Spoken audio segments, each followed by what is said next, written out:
আছে, ভগবান কৃপাপূর্বক এই চক্ষু দান করেছেন আমাদের, তো সেই চোখ দিয়ে আমরা সকলেই দর্শন করি। কিন্তু প্রত্যেকটি ব্যক্তির দর্শনের যে ভূমিকা, দর্শন করে যে অনুভবের ভূমিকা, সেটি কিন্তু আলাদা আলাদা। প্রত্যেকের দর্শন একই রকম নয়।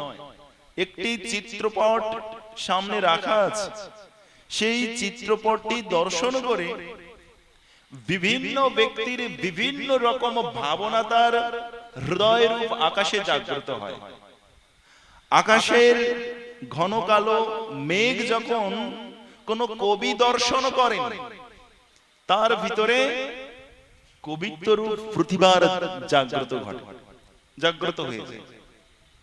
যদি কোনো কৃষক সেই মেঘকে দর্শন করেন, কৃষকের হৃদয়ে আনন্দ হয়।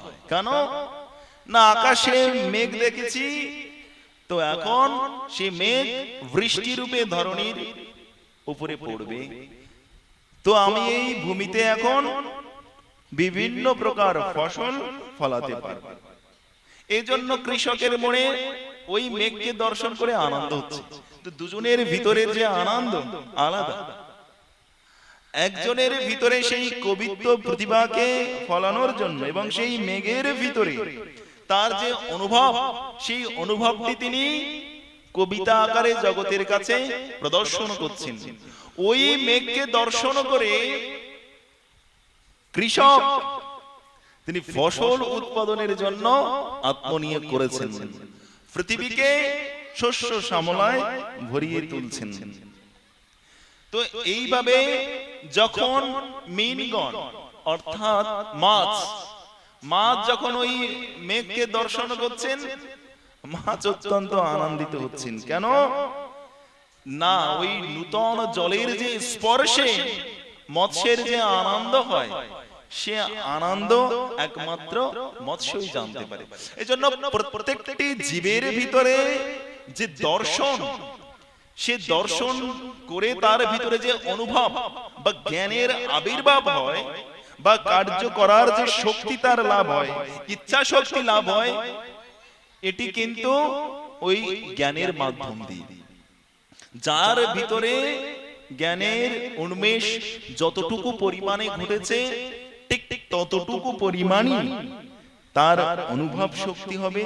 সেই প্রকার বিষয়কে দর্শন করে তার সেই প্রকার ধারণা লাভ হবে। কোন চিত্রকারও যদি সেই মেঘকে দর্শন করেন, তার তুলির টানে সেই মেঘরাশির বর্ণনা কিন্তু ফুটিয়ে তোলেন।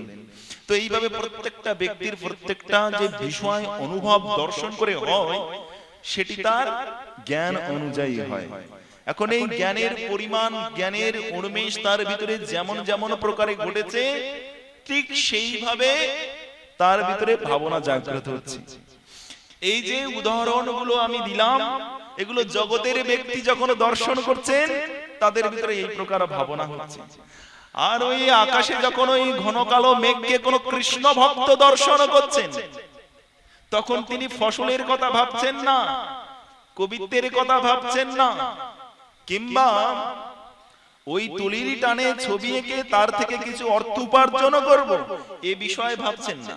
ওই আকাশের মেঘকে যখন দর্শন করছেন কোন কৃষ্ণ ভক্ত, তখন তার হৃদয়ে কেমন ভাবনা জাগ্রত হচ্ছে, সাথে সাথে সেই ঘন কালো মেঘকে দর্শন করে কৃষ্ণ স্মৃতি তার হৃদয় অভ্যন্তরে জাগ্রত হচ্ছে।